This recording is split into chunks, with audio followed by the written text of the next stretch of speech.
আরে রাসেল, এখানকার খাবারগুলো তো অনেক মজার ছিল। তুমি কেন অন্য টেবিলে যাওয়ার কথা বলতেছো? এখন এত কথা বলার সময় নাই। তুমি কি আমার সাথে যাইবা নাকি আমি একাই চলে যাব? আরে বেবি, তুমি আমার সাথে এমন ব্যবহার কেন করতেছো? হঠাৎ কি হইলো তোমার? দেখো, আমি তোমাকে লাস্ট বারের মতো বলতেছি, তুমি গেলে আমার সাথে চলো, নাইলে আমি একাই চলে গেলাম। রাসেল সুনাইরার উপর রেগে যায়। সে সুনাইরাকে এটা বোঝানোর চেষ্টা করছিল যে ওর কাছে টাকা নেই, তারপরও যদি ও এখানে থাকে তাহলে রাসেলের মান সম্মান চলে যাবে। তারপরও যখন সুনাইরা রাসেলের কথা বুঝছিল না, তখন রাসেল সুনাইরার কথা না ভেবেই সেখান থেকে চলে যায়। এটা দেখে তো প্রিমিস একদম অবাক হয়ে যায়, যদিও প্রিমিস এটাই ভেবেছিল যে সুনাইরার সাথে এমন কিছুই ঘটবে। এখন টেবিলের সামনে শুধু সুনাইরা দাঁড়িয়ে ছিল। খাবারের বিল দেওয়ার মতো টাকা ছিল না তার কাছে। চারপাশের মানুষ তার দিকে তাকিয়েছিল, প্রিমিসও তখন তার দিকে তাকিয়েছিল, তাই সে ওখান থেকে চলে যায়। তারপর সেখানে ম্যানেজার তাদের ওয়েটারকে বলে, এই তাড়াতাড়ি টেবিল পরিষ্কার করো, স্যার আর ম্যাডাম অনেকক্ষণ ধরে এখানে দাঁড়ায় রইছে, সবকিছু পরিষ্কার করে তাড়াতাড়ি খাবার নিয়ে আসো। আচ্ছা ঠিক আছে স্যার, আমি এক্ষুনি সব আবার রেডি করতেছি। এইবার আর কোনো ভুল হবে না স্যার।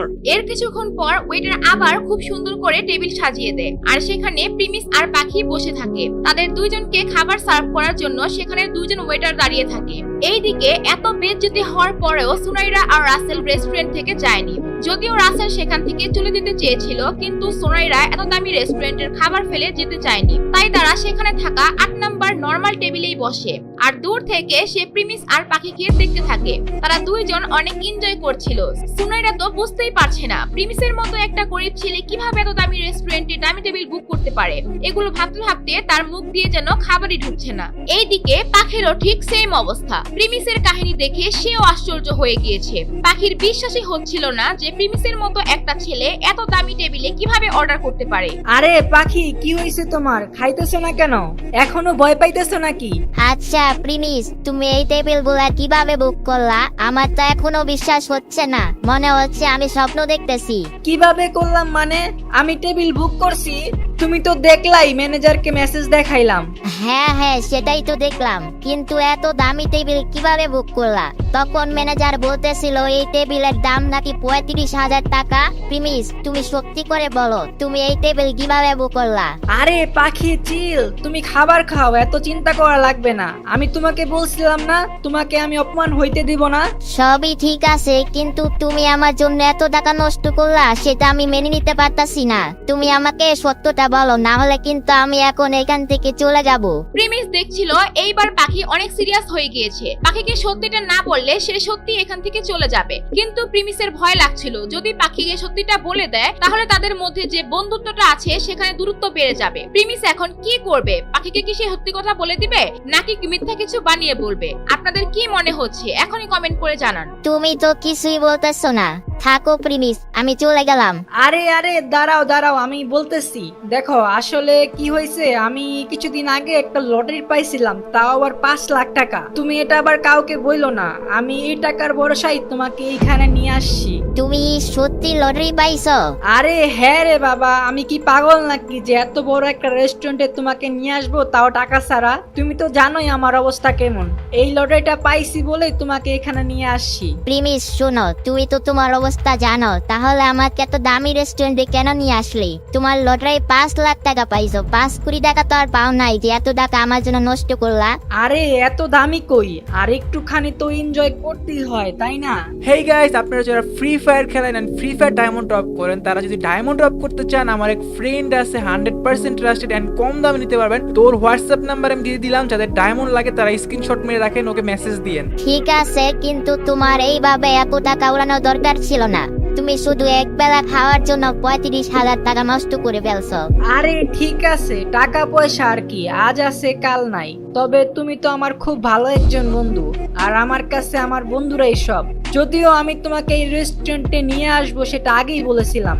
এরপর পাখি আর কিছু না বলে খাবার খাওয়া শুরু করে দেয়। আর এইদিকে সুনাইরা জ্বলে ছারখার হয়ে যাচ্ছিল।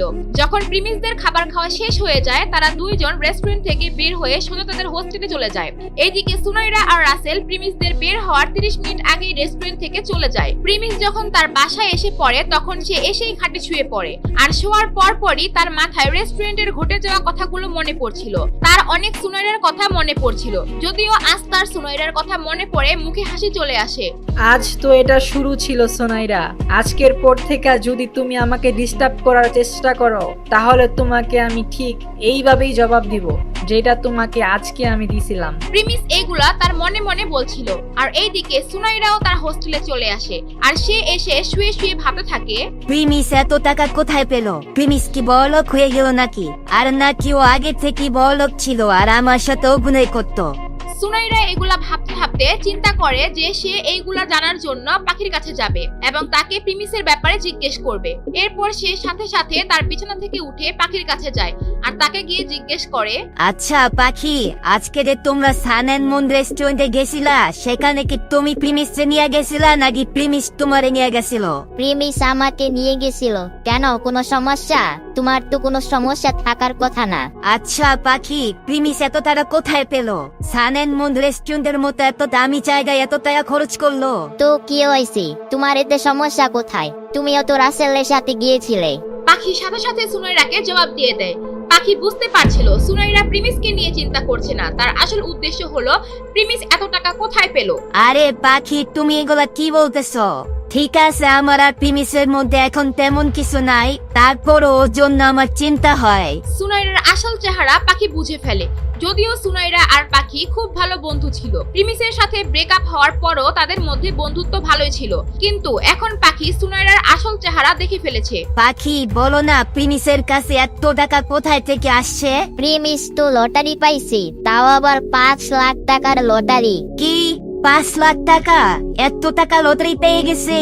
বাপরে! প্রিমিসের ফাইন্যান্সিয়াল অবস্থা বেশি ভালো ছিল না। আশা করি এই টাকা দিয়ে অনেক চাপ মুক্ত হবে। আচ্ছা যাই হোক, তুমি আবার ওর টাকা নিয়ে কিছু ভাবতেছো না তো? আরে পাখি, কি বলতেছো তুমি? আমি কেন ওর টাকার কথা ভাববো? সুনাইরা মুখের উপর না করলো তো ঠিকই, কিন্তু সে মনে মনে ভাবছে সে যদি আজ প্রিমিসের সাথে থাকতো তাহলে এই টাকাগুলো সে প্রিমিসের সাথে উড়াতে পারতো। মাত্র এই কটা টাকার কথা শুনে সে লোভ সামলাতে পারছে না। সে যদি জানে প্রিমিসের আসল পরিচয় তাহলে তো সে পাগল হয়ে যাবে। এরপর দিন সকালে যখন প্রিমিস কলেজে যায়, সুনাইরা প্রিমিসকে ফলো করতে করতে তার সামনে যায় আর প্রিমিসকে একা পেয়ে তার সাথে কথা বলার চেষ্টা করে। প্রিমিস, তুমি কি আমার উপর রাগ করে আছো? আসলে তোমার উপর আমার অনেক রাগ ছিল, তাই তোমার সাথে এমন করছি। তুমি কিছু মনে করো না প্লিজ। আচ্ছা ঠিক আছে, আর কিছু বলবা? আচ্ছা প্রিমিস, আজকে আমাকে কেমন লাগতেছে? আসল কাহিনী কি হয়েছে সেটা বলো। কিছু বললে সেটা সরাসরি বলো, না হলে আমি গেলাম। প্রিমিস সুনাইরার কথার স্টাইল দেখেই বুঝে গিয়েছে সুনাইরা এখন কি করতে যাচ্ছে, তাই সে তার সামনে থেকে যেতে শুরু করে আর সুনাইরা পিছন থেকে প্রিমিসকে বলতে থাকে, প্রিমিস, তুমি আমার সাথে এখন অ্যাটিটিউড দেখাইতেছো। আমি তোমার জন্য কত ছেলেরে রিজেক্ট করে দিছিলাম। এই কলেজের কত বড় লোকের ছেলেরা আমাকে প্রপোজ করতো, আমি তাদেরকে রাইখা তোমার সাথে করতাম। তুমি এগুলা কি ভুলাইয়াছো? আচ্ছা ঠিক আছে ঠিক আছে, তুমি কি বলবা বলো, তবে এখানে না। সুনাইরা যেগুলো বলছিল সেগুলো মিথ্যা কথা ছিল, তার পিছে এত ছেলেরা ঘুরতো সেটিও মিথ্যা কথা ছিল। প্রিমিস বুঝতে পারছিল না সুনাইরা আবার কেন এমন করছে, তবে কলেজের সামনে চিল্লাচিল্লি করছে তাই দেখে প্রিমিস বাধ্য হয় সুনাইরার কথা শোনার জন্য। তবে এখন কি হবে? এরপর সুনাইরা কি প্রিমিসকে আবার পটানোর ট্রাই করবে? আর প্রিমিস কি সব ভুলে সুনাইরাকে মেনে নিবে? কি করা উচিত এখন প্রিমিসের, সেটি কমেন্ট করে জানান। আর নেক্সট পার্টে কি হবে সেটা সবার আগে দেখতে চাইলে দিবস গেমিং এর ইউটিউব চ্যানেলটি সাবস্ক্রাইব করে নোটিফিকেশন বাটনটি বাজিয়ে রাখেন।